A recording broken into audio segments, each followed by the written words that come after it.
തോച്ചിട്ടാ ഓട്ടെണ്ണാൻ തുടങ്ങിയപ്പോൾ തൊട്ട് എനിക്ക് ഭയങ്കര ഒരു വെപ്രാളം പോലെ. അയ്യോ എന്തോന്നറിയത്തില്ല എനിക്ക്.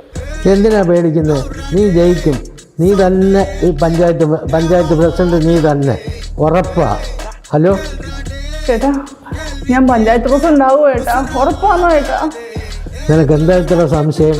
നീ ജയിക്കുകയും ചെയ്യും, നീ പഞ്ചായത്ത് പ്രസിഡന്റ് ആവുകയും ചെയ്യും. അതിനുള്ള കഴിവും നേതൃത്വ പാഠവും നിനക്കുണ്ട്. ചേട്ടാ, ഞാൻ ഉള്ള അമ്പലങ്ങളെല്ലാം പോയി പ്രാർത്ഥിച്ച് പൂജിച്ച് കെട്ടിയ ചരടുകളായതല്ല. ഇത് മഹാദേവരുടേത്, ഇത് ഗുരുദേവൻ്റേത്, ഇത് ദേവിയമ്മയുടേത്, ഇത് കൃഷ്ണനമ്പലത്തിലേത്, ഇത് മുരുകൻ്റേത്, ഇതെൻ്റെ ഗുരുദേവൻ്റെ. അമ്മേ, എങ്ങനെയാലും ജയിച്ച് ഞാൻ ഒന്ന് പ്രസിഡന്റ് ആയാൽ മതിയായിരുന്നു എൻ്റെ ഭഗവാനെ. അത് പറഞ്ഞപ്പോഴാണ് ഞാൻ ഓർത്തത്. ഞാൻ ആ തങ്കപ്പനെ ജംഗ്ഷനിൽ വെച്ച് കണ്ടായിരുന്നു. തങ്കപ്പൻ എന്നോട് പറഞ്ഞു തങ്കപ്പൻ്റെ വീട്ടിലും വന്നില്ല, ആ ഭാഗത്തോട്ടും വന്നില്ല. ആ തങ്കപ്പൻ്റെ വീട് കഴിഞ്ഞൊരു 10-30 വീട് അങ്ങോട്ട് കിടപ്പുണ്ട്, അവിടെ എങ്ങും വോട്ട് ചോദിക്കാൻ ചെന്നില്ലെന്ന് എന്നോട് പറഞ്ഞു. അയ്യോ, അത് ഓർമ്മിപ്പിക്കല്ലേ എൻ്റെ പൊന്നു ദോസേട്ടാ. തങ്കപ്പൻ്റെ ഭാര്യയും തങ്കപ്പനും കൂടെ ഒരു കാലുകാച്ചിന് ഇവിടെ വന്ന് എന്നോട് പറഞ്ഞായിരുന്നു.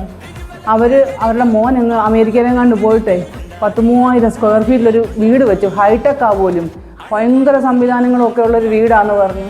കാലുകാച്ചിന് വിളിച്ചു. അയ്യോ, ഞാൻ പോയില്ല ദോസേട്ടാ. അത് പോയി കണ്ടു കഴിഞ്ഞാൽ പിന്നെ എൻ്റെ മനസ്സമാധാനം പോയില്ലയോ. ഒരു മാസത്തേക്കും എനിക്ക് ഉറക്കം വരത്തില്ല, അതുകൊണ്ട് ഞാൻ പോയില്ല. അതുകൊണ്ട് ആ ഭാഗത്തോട്ടേ ഞാൻ തിരിഞ്ഞു നോക്കാനേ പോയില്ല. ഞാൻ എല്ലാവരെയും ഫോണിൽ വിളിച്ച് ഞാൻ ഓട്ടോഫിച്ചായിരുന്നു, അല്ല ഞാൻ അങ്ങോട്ട് പോയില്ല ദോസേട്ടാ. ഫസ്റ്റ് ഞാൻ ചെന്നിടത്തെല്ലാം സ്ഥാനാർത്ഥി അന്വേഷിച്ചു. അവരെല്ലാം പറഞ്ഞു സ്ഥാനാർത്ഥി ഇങ്ങോട്ട് വന്നിട്ടേ ഇല്ലെന്ന്. അറിഞ്ഞോ ചേട്ടാ, ഈ വെയിലും പിടിച്ച് ഞാൻ ഒരുപാട് അതൊന്നും നടന്നു പോയില്ല എന്നുള്ളത് സത്യം. എന്നാലും ഞാൻ എല്ലാവരെയും ഫോൺ വിളിച്ചു ചേട്ടാ. ഫോൺ വിളിച്ച് ഒത്തിരി പേരോട് ഞാൻ അങ്ങനെ ഓണിൽ കൂടെ എല്ലാം വോട്ട് അഭ്യർത്ഥിക്കുമായിരുന്നു. ഞാൻ എൻ്റെ പേര് പറഞ്ഞവൻ പറയാം, സുജയോ ഏത് സുജ ഞങ്ങൾക്ക് അറിയത്തില്ലെന്ന്. അപ്പം ഞാൻ വിചാരിച്ചു നിങ്ങളെ അറിയാമല്ലോ എന്ന്. ഞാൻ പറഞ്ഞു തുളസീധരൻ്റെ ഭാര്യ എന്ന് പറഞ്ഞപ്പോൾ നിനക്ക് ഏതാ, ഞങ്ങൾക്കൊന്നും അറിയത്തില്ലെന്ന് പറഞ്ഞു. ഹലോ ഹലോ ഹലോ ചേട്ടാ, കൗണ്ടിംഗ് സ്റ്റേഷനാണ് വിളിക്കുന്നത്. പറയൂ.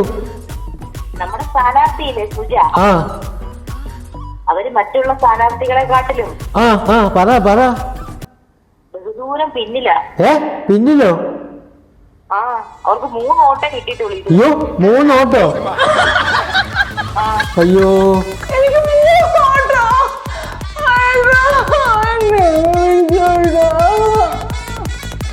അയ്യോ, 3 ഓട്ടോ.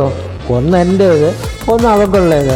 പിന്നെ ഈ 3ാമത്തെ വോട്ട് ഏത് ഗതി കെട്ടും വന്ന് ഈ വോട്ട് ചെയ്തു?